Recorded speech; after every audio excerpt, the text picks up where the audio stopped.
하나님의 말씀 봉독하겠습니다. 이사야서 7장 10절에서 17절까지의 말씀입니다. 구약 975면 어간입니다.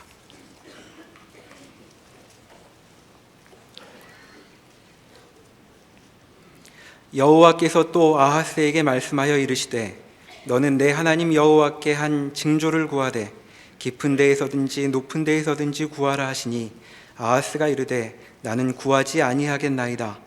나는 여호와를 시험하지 아니하겠나이다 한지라. 이사야가 이르되 다윗의 집이여 원하건대 들을지어다. 너희가 사람을 괴롭히고서 그것을 작은 일로 여겨 또 나의 하나님을 괴롭히려 하느냐.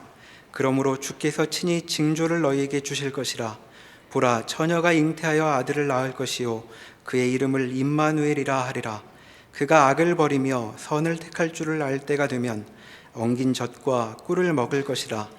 대저 이 아이가 악을 버리며 선을 택할 줄 알기 전에 내가 미워하는 두 왕의 땅이 황폐하게 되리라. 여호와께서 에브라임이 유다를 떠날 때부터 당하여 보지 못한 나를 너와 내 백성과 내 아버지 집에 임하게 하시리니 곧 아수르의 왕이 오는 날이니라. 아멘. 오늘은 임마누엘 징조에 관한 성경의 증언입니다. 아하스가 왕일 남유다 왕국 시대의 이야기입니다. 당시에는 아수르가 가장 큰 세력으로 일어나서 그동안 가장 큰 세력이었던 아람, 지금의 시리아, 아람이 이제 쇠퇴하고 아수르가 신흥 제국으로서 활발한 침략을 확장을 합니다. 위협을 느낀 아람이 오랜 그 원수지간이었던 북왕국 이스라엘과 손을 잡고 여러 조그마한 그 해안 국가들, 지중해변에 있는 팔레스타인에 있는 조그마한 나라들과 동맹을 맺어 아수르에 대항하는 반아수르 동맹을 맺습니다. 그런데 여기에 남왕국 유다가 동참하지 않습니다. 그리고 그 동맹군은 아수르에 집니다.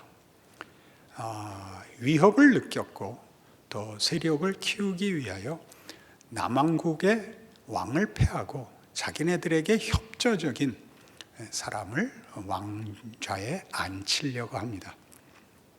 그리고 군사적으로 아람과 이스라엘이 동맹을 맺고 남유다를 침략한 때입니다. 아하스는 당연히 많은 공포를 느끼고 있습니다. 국가의 존망, 왕권의 위협, 그 사이에서 고민하고 있습니다. 이사야가 찾아가서 걱정하지 마라. 이 두 나라가 연합해서 왔을지라도 연기나는 두 부지깽이에 불과하다. 저들은 성공하지 못한다. 너는 하나님을 믿고 이겨라. 그러나 아하스는 공감하지 않습니다. 그래서 오늘 본문에 보는 바와 같이 10절에 여호와께서 또 아하스에게 말씀하여 이르시되 너는 내 하나님 여호와께 한 징조를 구하되 깊은 데에서든지 높은 데에서든지 구하라. 네가 못 믿겠으면 징조를 구해라. 아하스가 이르되 나는 구하지 아니하겠나이다. 나는 여호와를 시험하지 아니하겠나이다.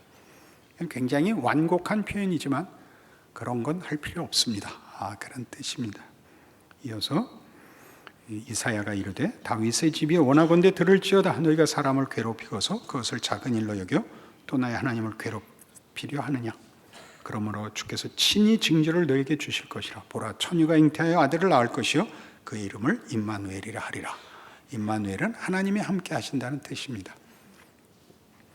여기 아하스가 신앙이 없었다, 믿음을 갖지 못했다, 이사야의 조언과 하나님의 진노에도 불구하고 순종치 않았다, 이렇게 쉽게 결론을 내리는 것은 이 정황에 대한 깊은 이해에 방해가 됩니다. 정답과 오답을 가리는 정도가 아니라 무엇을 어떻게 틀렸나를 알아야 됩니다. 열왕기하 16장에 가시면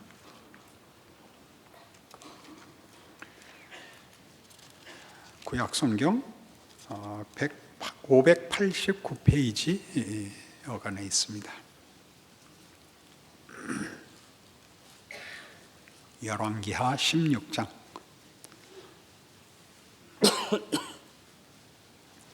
르말리아의 아들 베가 제17년에 유다의 왕 요담의 아들 아하스가 왕이 되니 아하스가 왕이 될 때 나이가 20세라. 예루살렘에서 16년간 다스렸으나 그의 조상 다윗과 같지 아니하여 그의 하나님 여호와께서 보시기에 정직히 행하지 아니하고 이스라엘의 여러 왕의 길로 행하며 또 여호와께서 이스라엘 자손 앞에서 쫓아내신 이방 사람의 가증한 일을 따라 자기 아들을 불 가운데로 지나가게 하며 또 산당들과 작은 산 위와 모든 푸른 나무 아래서 제사를 드리며 분향하였더라. 이 역사적 위기 상황에서 아하스는 20살의 왕이 됩니다. 무슨 철이 있었겠습니까? 무슨 정치적 그런 경험과 분별과 담력이 있었겠습니까? 국군이 흔들리고 본인은 힘이 없습니다. 그리고 지금 오랜 동안 아람과 북왕국 이스라엘과 그리고 이제 아수르의 위협 아래 놓여 있는 그저 작은 나라입니다. 그가 할 수 있는 일이라는 것은 정치적, 군사적, 경제적 차원에서 몸부림을 치는 것 외에 선택의 여지가 없었을 것입니다. 그래서 그는 그 일에 힘을 다하여 참여하고 모색하고 몸부림을 쳐서 자기 아들마저 몰렉에게 바칩니다. 몰렉이라는 이방 신은 사람을 산채로 바치는 제사입니다. 우리의 이해로는 난로입니다. 그 난로의 모양이 이렇게 짐승 모양을 하고 있고 그 입에 그 난로 안에 불이 아주 크게 타고 있는 입에 집어넣어서 바치는 제사입니다. 못할 짓이죠. 우리 기독교인들은 왜 그딴 짓을 해? 이렇게 쉽게 판정을 내리는데 오죽하면 어디까지 떠밀렸으면 그가 자기 인생을 쉽게 산 것이 아니고 할 수 있는 모든 몸부림을 친 사람이지만 하나님을 모릅니다. 그게 역사적 배경입니다. 하나님이 친히 징조를 주십니다. 그렇게 임마누엘이라는 징조가 떨어집니다. 본문에 돌아오시면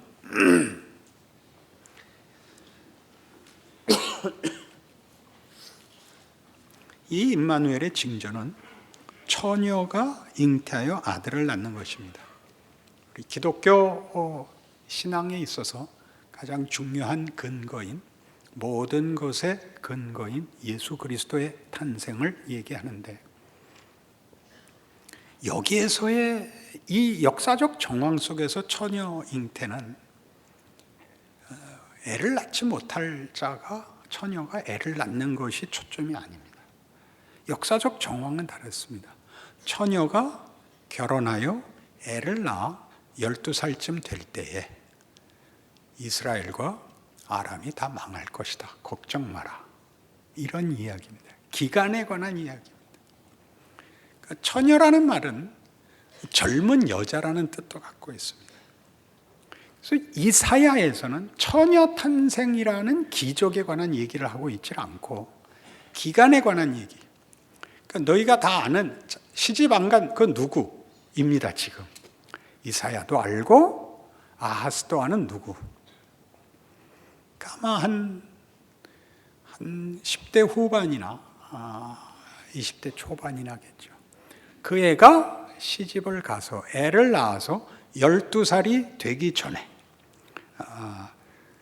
15절에 나오는 그가 악을 버리며 선을 택할 줄 알 때가 되면 철이 들 때가 되면 엉긴 젖과 꿀을 먹을 것이라. 엉긴 젖은 버터 또는 그냥 우유와 꿀. 우리는 이것이 호사스러운 식단으로 이해가 됩니다. 그러나 이스라엘 사람들에게는 이것이 농작을 할 수 없어서 경작을 할 수가 없어서 농작물의 수확이 없는 식사를 나타내는 것입니다. 그래서 아주 어려운 시절을 맞을 것이다. 그때 대저 이 아이가 악을 버리며 선을 택할 줄 알기 전에 유진 피터슨의 메시지의 예언서 번역에는 그 애가 12살이 되었을 때에, 철들기 전에 네가 미워하는 두 왕의 땅이 황폐하게 되리라 라는 그런 약속으로 주어집니다. 너희가 가진 국력이 더 커져서 힘으로 두 나라를 엎는 게 아니라, 너희는 여전히 궁핍하고 어려워질 것이지만 길게 잡아도 20년 내에 내가 두 나라를 다 멸망시키겠다. 무슨 약속일까요? 미래를 내가 잡고 있다. 이게 임마누엘 징조의 가장 핵심되는 부분입니다. 이사야 7장에서는. 우리는 과거에 의해서 오늘을 이해하고 또 가지고 있습니다. 거부하고 선택할 게 없습니다. 오늘은 어제의 결과입니다. 이미 일어난 일이죠. 그리고 오늘, 내일을 결정해야 됩니다. 그것이 얼마나 큰 영향을 미치는지 모두 내 책임인지 잘 알고 있습니다. 그러나 그 결과는 생각보다 크다는 겁니다. 네가 이해하고 네가 준비하고 네가 결정하는 대로 끝나지 않고, 그것은 하나님의 개입으로 하나님이 정한 목적지로 갈 것이다. 임마누엘이라는 징조의 약속에서 하나님의 약속이고 선포입니다. 그것을 이 당시에는 물론 이제 곧 알게 됩니다. 그 아들 히스기야 때가 되면 이제 아람과 이스라엘이 다 멸망하고 아수르가 가장 시급한 제1주적이 됩니다. 위협이 되지요. 그리고 그 아수르마저도 생각지 않았던 바벨론에 의하여 망하고 남유다 왕국은 바벨론의 포로가 됩니다. 북이스라엘도 아니고 아람도 아니고 아수르도 아니고 바벨론에게 멸망하는데, 그것이 다 예언이 됩니다. 이사야에서 바벨론 포로까지가 예언됩니다. 그래서 이 문제는 우리에게 시간을, 미래를, 운명을 하나님이 쥐고 있다라는 것을 가르치기 위해서 지금 이사야의 역사적 정황 속에서 선포됩니다.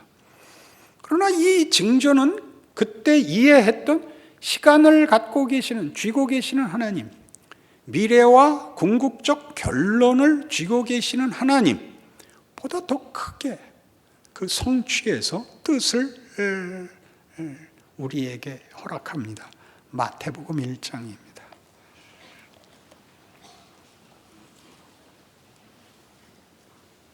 마태복음 1장 18절.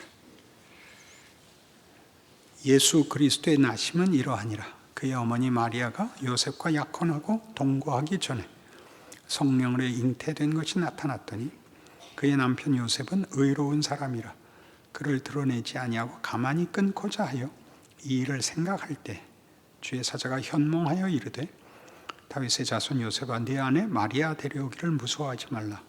그에게 잉태된 자는 성령으로 된 것이라. 아들을 낳으리니 이름을 예수라 하라. 이는 그가 자기 백성을 그들의 죄에서 구원할 자이심이라 하신지라. 이 모든 일이 된 것은 주께서 선지자로 하신 말씀을 이루려 하심이니 이르시되 보라 처녀가 잉태하여 아들을 낳을 것이요 그의 이름은 임마누엘이라 하리라 하셨으니 이를 번역한즉 하나님이 우리와 함께 계시다 함이라. 여기에 바로 임마누엘의 그 약속이 신약에서 더 깊게 성취됩니다. 그때는 20년 내에 네가 지금 벌벌 떠는 저 두 나라가 멸망할 것이다. 너는 세상적인 조건과 방법으로서 네 미래를 개척하려고 하는, 전부 결정하려고 하는 그 안목과 그 이해에서 더 올라오라. 하나님이 의지를 가지고 목적을 가지고 역사를 다스리고 있고 시간과 존재들에게 간섭하고 있다는 걸 기억해라. 임마누엘, 하나님이 우리와 함께 하신다는 것을 기억해라. 이게 역사적 정황에서의 선포였고 실제로 일어난 역사였다면 신약에 와서 그것은 예수 그리스도의 탄생으로 그 뜻이 훨씬 깊어지고 훨씬 놀라워집니다. 그는 처녀 몸에서 납니다. 처녀 몸에서 났다는 것이 날 수 없는 여자에게서 났다의 핵심이 있지 않습니다. 그건 기적이고 당연히 놀라운 일이지만 그렇게만 얘기하려면 그럴 바에는 남자가 낳는 게 낫습니다. 처녀냐 아니냐 논쟁하는 거 다 입을 막아버리려면 남자가 낳았으면, 그것도 머리로 낳았으면 아무 할 말이 없게 될 겁니다. 이게는 커다란 신비가 드러나죠. 요한복음 1장을 우선 가보십시다.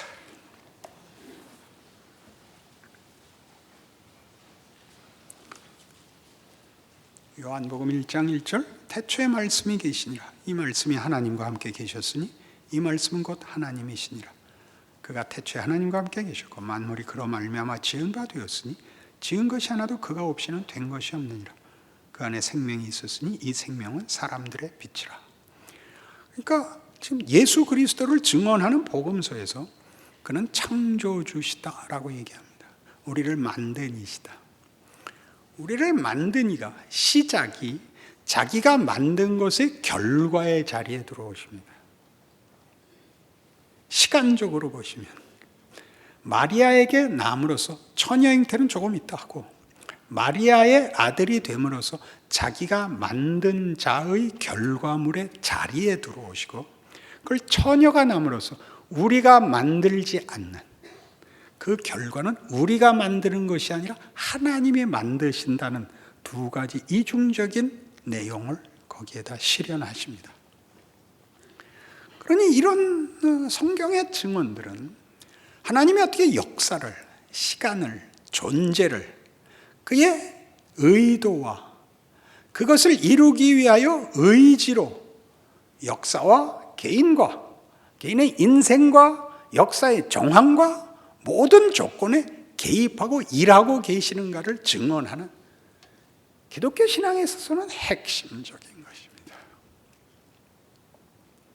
우리는 분명히 어제와 오늘과 내일이라는 순서를 가지고 있고 공간적으로도 모두가 다른 지위, 다른 조건 속에 있습니다. 그러나 지금 성경이 하고 싶은 얘기는 그 어제와 오늘과 내일이라는 것은 다 합쳐서 하나님의 뜻을 이루기 위하여 하나님이 얼마든지 전복시킬 수 있는 질서들이라고 얘기합니다. 그 순서로 일하시지만 결국은 앞뒤가 언제든지 묶이고 역전될 수 있는, 혼란도 아니고 뒤집는 것이 아니라 우리가 아는 평면보다 더 큰 입체같이 거기에 시간이 앞으로만 흐르는 것이 아니라 뒤로도 흐를 수 있는 것 같이 성경은 증언합니다. 그리고 그것이 말이 되냐가 문제가 아니라 그렇게 성육신 하심으로써 사실, 역사적 사실이 되는 겁니다. 뒤집을 수 없는, 옳다 그르다를 얘기할 수 없는 과거가 됩니다. 계시록에 가면 요한계시록 1장에서는 그것을 조건으로 하여 이 모든 종말이 선언되고 있습니다. 계시록 1장 4절, 교회에 보내는 편지입니다. 요한은 아시아에 있는 7 교회에 편지하노니 이제도 계시고 전에도 계셨고 장차 오실 이와 그의 보좌 앞에 있는 7 영과 또 충성된 증인으로 죽은 자들 가운데서 먼저 나시고 땅의 임금들의 머리가 되신 예수 그리스도로 말미암아 은혜와 평강이 너희에게 있기를 원하노라. 이렇게 되는 겁니다. 전에도 계셨고 이제도 계시고 장차 오실 이, 충성된 증인으로 죽은 자들 가운데서 먼저 나시고 땅의 임금들의 머리가 되신 예수의 이름으로. 그러니까 예수의 이름으로라는 것은 예수로 하나님이 무엇을 증명하셨죠? 과거와 현재와 미래를 다 묻고 하나님의 의지와 목적을 이루고 마신다는 역사적 산 증거를 삼으셨습니다. 아하스와 같이 우리의 고민도 언제나 미래를 오늘 어떻게 책임질 것이냐, 할 수 있는 것이 무엇이냐에 우리 붙잡혀 있습니다. 여러분들의 걱정은 당연한 것이지만 그 해결 방법은 예수 안에서 선포된 것 같이 하나님의 의지가 더 크다라는 것입니다. 8절에는 이렇게 됐습니다. 주 하나님이 이르시되 나는 알파와 오메가라. 이제도 있고 전에도 있었고 장차 올 자요 전능한 자라 하시더라. 이 시간을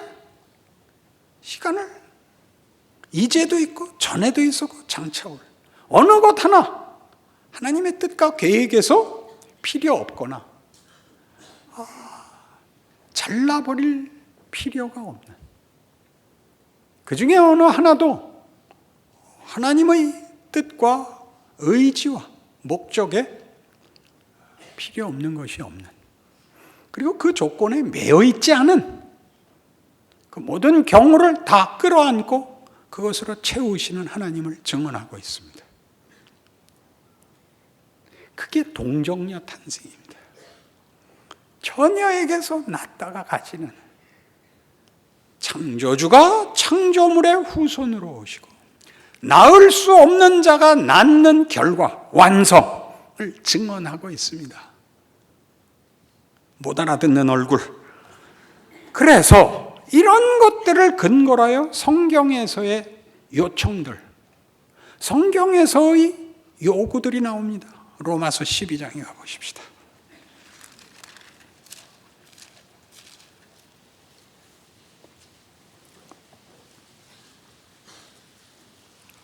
로마서 12장 1절. 그러므로 형제들아 내가 하나님의 모든 자비하심으로 너희를 권하노니 너희 몸을 하나님이 기뻐하시는 거룩한 산 제물로 드리라. 이는 너희가 드릴 영적 예배니라. 이게 뭘까요? 신앙생활을 한다는 게 뭘까요? 그게 명예라는 것입니다. 어떤 명예? 우리는 결국 이 하나님, 즉 우리를 당신의 형상대로 지어 당신의 영광의 찬송이 되게 하시려는 목적을 가지신 이의 목적에 갈 것입니다. 하나님을 기뻐하고 하나님을 찬송하고 인간이라는 존재와 운명에 대해서 감사하는 자리에 갈 것입니다. 지금 미래입니다. 예수를 믿으면, 그리고 예수 안에서 과거에 이미 성취된 것 같이 우리는 그걸 지금 할 수 있습니다. 시간을 땡겨서 지금 할 수 있습니다. 장차 완성될 것은 시간 순서이지만 믿는 우리에게는 그 미래를 지금 땡겨다 쓸 수 있습니다. 결국 그리로 갈 거니까요. 그렇게 안 하시면 여러분의 운명이 왔다 갔다 한다는 2차적인 문제입니다. 아하스가 믿던 말던 그 겁을 내는 두 나라는 하나님이 멸하실 것입니다.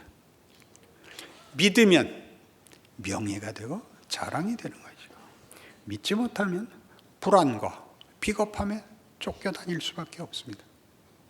그 기독교 신자들에게 있어서 내 삶을 신앙적으로 살아라는 우리가 아는, 우리가 결정하고 실제적으로 누리는 인생 속에서 우리가 알고 있는 미래를 지금 살아내는 명예다라고 이해하셔야 된다.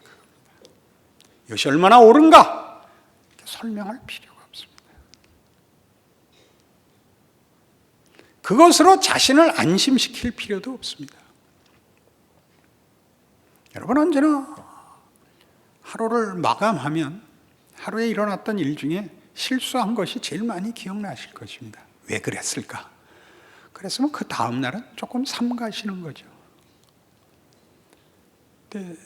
잘 하려고 했는데 정신을 차리고 보면 이미 저지르고 있다. 그럼 정신을 차렸을 때 거기서 뚝 자르십시오. 마무리하지 마시고. 상을 엎으셨습니까?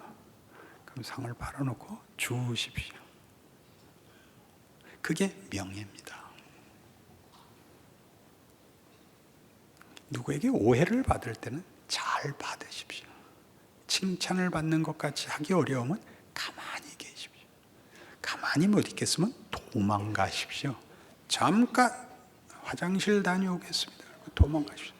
아니 화장실을 그렇게 오래 갔다 오세요. 나 광화문에 있는 데까지 갔다 왔지. 그것이 명예입니다. 왜? 그것이 다가 아니라는 걸 알고 있는 자만이 할 수 있는 겁니다. 이 로마서 12장에서 그 유명한 17절, 아무에게도 악을 악으로 갚지 말고 모든 사람 앞에서 선한 일을 도모하라. 할 수 있거든 너희로서는 모든 사람과 더불어 화목하라. 내 사랑하는 자들아, 너희가 친히 원수를 갚지 말고 하나님의 진노하심에 맡기라. 기록되었을 때 원수 갚는 것이 내게 있으니 내가 갚으리라고 주께서 말씀하시니라.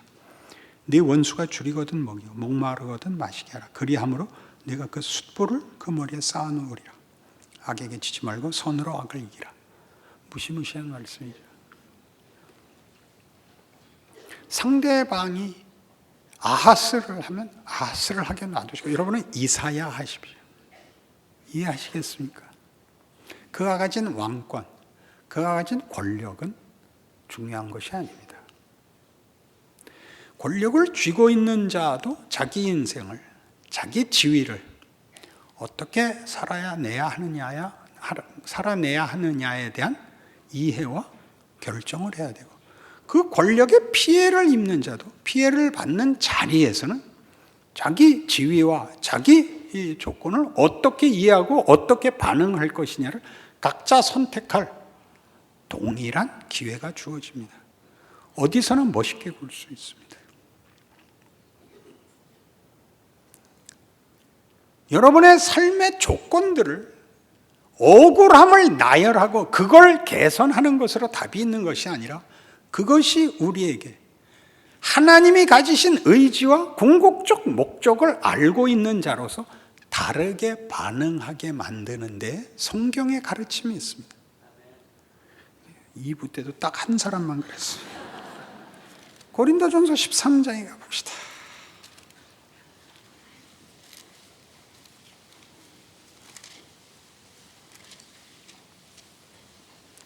고린도전서 13장 4절. 사랑은 오래 참고 온유하며 시기하지 아니하며 자랑하지 아니하며 교만하지 아니하며 무례 행하지 아니하며 자기의 유익을 구하지 아니하며 성내지 아니하며 악한 것을 생각지 아니하며 불의를 기뻐하지 않고 진리와 함께 기뻐합니다. 이 모든 것들을 덕목으로는 할 수가 없습니다. 덕목으로 이해하고 해도 보상이 없기 때문입니다. 여러분들이 참고 견디면 병신 취급당할 겁니다. 그럼 우리가 하는 것은 결국은 이리로 간다는 걸 알고 있기 때문입니다. 다른 것은 가치가 없습니다. 영원하지 않습니다. 하나님은 우리를 이리 몰고 있습니다. 이리 갈 겁니다. 그럼 그 길을 지금 가는 게 최고입니다. 여러분, 자식을 길러보면 제일 답답한 싸움이 공부하는 겁니다. 결국 공부를 잘해야 됩니다. 이 나이 들어서도 후회하는 것, 그때 더 잘할 걸, 그겁니다. 못한 건 무슨 의미가 있을까요? 후회를 만들어냈죠. 후회는 뭘 만들까요? 겸손과 지혜를 만들지요. 잘하셨으면 자랑을 만들죠. 그 자랑이 여러분을 관용으로 끌고 가야 됩니다. 그런 것들을 하나님이 하십니다. 여러분의 자랑이 거스르고 비난하는 것으로 가면 그것은 손해입니다. 자랑할 것이 있을 때에 관용을 베풀면 더없이 멋집니다. 누구만 할 수 있습니까? 모두를 이리 끌고 간다는 걸 아는 자만이 할 수 있습니다. 나만 가고 쟤는 못 가는 그런 상대적이고 경쟁적인 길이 아니라, 하나님이 인류를 시작부터 그렇게 시작하셨습니다. 그렇게 만들고 목적하셨고 포기하지 않고 일하고 계십니다. 예수에게서 그 증언이 완료됐습니다. 성취됐습니다. 예수를 믿는다는 말은 이 모든 것을 포함하는 것입니다. 우리 각자가 억울해하는 우리 각각의 생애, 정황, 경우 속에서 사랑하려는 겁니다. 구체적으로 어떤 것이라고요? 오래 참으라고요. 비난하고 보복해서 그렇게 보상을 받을 수 없는 것이라고요. 자기가 사랑을 해야 되는 문제라고요. 비난해서 보상받지 못하며, 설명해서 보상받지 못하며, 자기가 하지 못하면 안 되는 것입니다. 그게 시간이 들어옵니다. 7절 보세요. 모든 것을 참으며, 모든 것을 믿으며, 모든 것을 바라며, 모든 것을 견딥니다. 이게 무슨 뜻일까요? 그냥 흘러가지 않습니다. 지금은 내가 억울하고 나만 해야 된다는 그 억울함이 있을 수 있고, 신자이기 때문에 손해를 보는, 우리가 참아야 되는, 아니요, 모두를 그리 밀고 가십니다. 하나님이 지금 먼저 누리시는 것이 신자들에게 책임이기 이전에 명예다를 아셔야 됩니다. 그게 사랑입니다. 예수 그리스도로 말미암아 허락된 성육신, 그의 탄생, 임마누엘, 이 모든 시간과 운명과 과정과 조건을 스스로 담고 있습니다. 그 밖으로 나갈 수 있는 건 아무것도 없습니다. 역사와 세계와 운명과 가치와 생명과 자랑에 대해서 그렇습니다. 그러니 예수를 믿는다라는 고백은 얼마나 굉장한 거예요. 그 굉장한 것을 전제해 놓고 계속 바꿔달라는 거 아니에요. 아들이라도 바칠 테니까. 그게 아하스인 것입니다. 아하스가 하나님을 모른다는 건 말이 되지 않죠. 컨텍스트가 유다의 왕인데요, 어떻게 몰라요? 다윗의 집이여 들을지어다 아닙니까? 남의 얘기가 아니죠.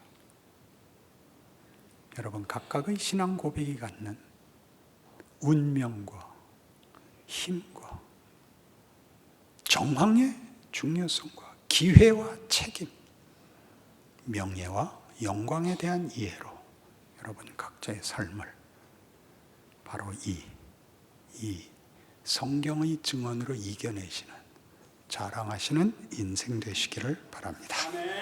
기도하십시다. 하나님 아버지 은혜를 감사합니다.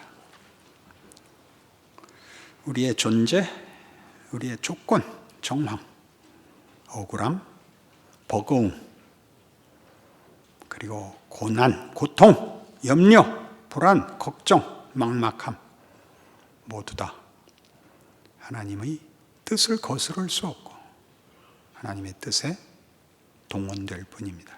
하나님은 임마누엘이십니다. 우리와 함께 하시며 우리의 인생에 개입하시고 우리에게 최초의 뜻을 이루시는 우리 아버지이십니다. 아는 만큼, 아니 더 믿음을 가지고 성경의 증언을 따라 자기의 삶과 자신의 가치를 내어주고 누리는 우리 인생 되게 하여 주시옵소서. 예수님 이름으로 기도합니다. 아멘.